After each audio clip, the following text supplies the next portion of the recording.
Jika seorang pria menyukai wanita, pastinya akan menyatakan cintanya dengan berbagai cara. Misalnya dengan mengirim bunga, memberikan hadiah, ataupun mengajaknya makan malam, atau merayunya. Cara yang bisa dilakukan untuk menunjukkan rasa cinta dan keseriusan terhadap pasangan, salah satunya adalah dengan menikah. Dengan menikah menjadi bukti nyata untuk melangkah ke jenjang yang lebih serius bersama pasangan. Setiap pernikahan di suatu negara pun memiliki cara yang berbeda-beda. Tak hanya saat pernikahannya saja, ketika proses memulai pernikahan juga memiliki cara tersendiri. Tak terkecuali seperti di Lombok, suku Sasak, Nusa Tenggara Barat. Tradisi ini dilakukan dengan aksi penculikan. Seperti apa ulasannya? Halo sob, sampai berjumpa kembali dengan saya, admin Real Channel dan sebelumnya Hotcop Channel. Apa kabarnya sob? Semoga baik ya. Kami tangkap dan rape kidnapping adalah tindakan penculikan gadis untuk dinikahi secara paksa. Menculik seorang gadis tentu menjadi hal yang tidak boleh dilakukan karena dianggap melanggar hukum. Namun hal ini tidak berlaku pada sebagian jumlah negara di dunia seperti suku Sasak di Indonesia, salah satu suku asli Lombok. Adat mencuri pengantin sebenarnya tak hanya milik Sasak. Beberapa negara di dunia juga melakukannya, dengan detail yang agak ekstrim dari biasanya. Di Kazakhstan, Turkmenistan, Kirgistan, dan bahkan Uzbekistan, tradisi menculik anak gadis orang untuk dinikahi masih lestari dan dilakukan hingga saat ini. Tradisi pernikahan oleh suku Sasak mungkin bisa dibilang ada di paling unik di Indonesia. Menurut berbagai sumber, seorang pemuda akan menculik gadis pilihannya untuk kemudian menghubungi keluarga si wanita dan terjadilah putusan. Uniknya, tradisi ini masih dilakukan di beberapa daerah di suku Sasak sampai sekarang. Aksi penculikan yang boleh dilakukan pada malam hari saja harus ditutup rapat-rapat, termasuk tidak boleh diketahui oleh orang tua dari pihak perempuan.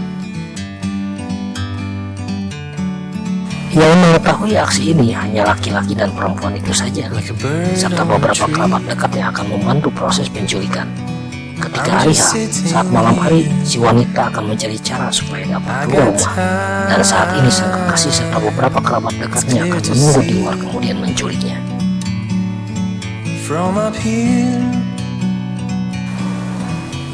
Penculikan gadis untuk dinikahi mirip seperti kawin lari. Setelah berhasil, keduanya akan lari keluar desa. Mereka akan bermalam di rumah saudara atau kerabatnya. Walau sang gadis banyak disukai pria lain, namun yang berhasil membawa lari pertama dia akan mendapatkannya. Maka dari itu, baik pihak pria dan wanita harus menyiapkan rencana dengan matang dan tidak boleh terdengar orang lain agar tidak gagal. Dalam aksinya, sang pria ketika menculik gadis kesayangannya tidak diperkenankan melakukan hal-hal yang menimbulkan keributan. Jika akhirnya ada keributan, maka akan dikenakan sanksi berupa uang dalam nominal tertentu yang sudah diatur oleh adat.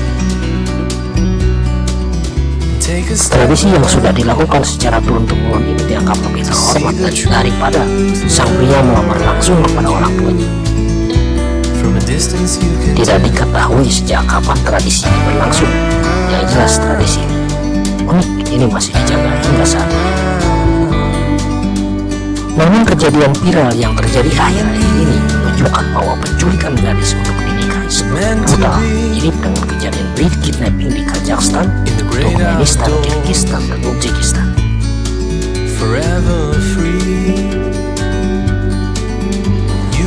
Begitupun di Kirgistan.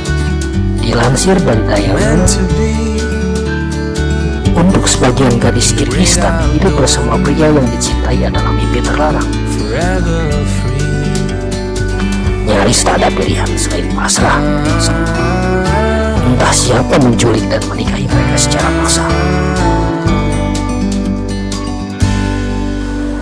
Seperti yang terjadi pada Cholpon Matayeva di usia 19 tahun. Dia dibekap, diseret, dan diculik oleh laki-laki yang sama sekali tidak dikenal, yang tiba-tiba menjadi suaminya. Sudah jadi aturan, jika kau diculik, kau harus bersedia tinggal. Chopin menderita tekanan psikologis akibat pemaksaan itu. Keluarga suaminya selalu menekankan mereka jiwa korban penculikan, yang meski memasuki perkawinan dengan berurai air mata atau airnya bahagia, kata keluarganya. Namun bahagia hanya di awang-awang. Suaminya justru kerap membuat Chopin memaksa diri tetap tinggal, ternyata ingin bikin malu. Hingga akhirnya tragedi terjadi ketika Chopin mengajukan cerai setelah 10 tahun berumah tangga. Suaminya menikamnya hingga tewas. Pengalaman Chopin membuat Zabila bergerak dan menjadi relawan Women Support Center atau WSC, organisasi perlindungan penculikan pengantin. Setelah kehormatannya terenggut, sebagian besar setuju menikah dengan pelaku yang menolak bakal diperlakukan seperti barang rusak dan dianggap berharga.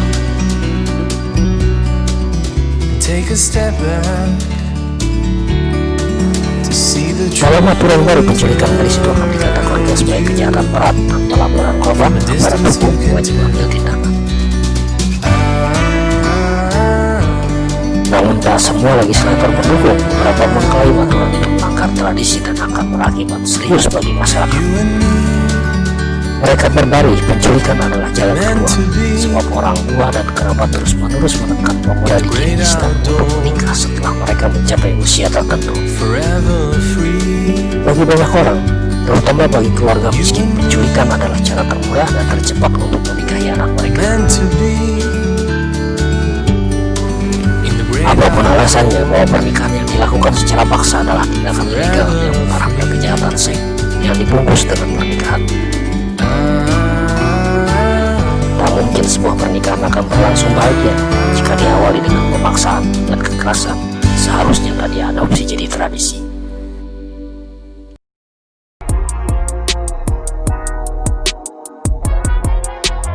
Nah, bagaimana menurut Anda sob?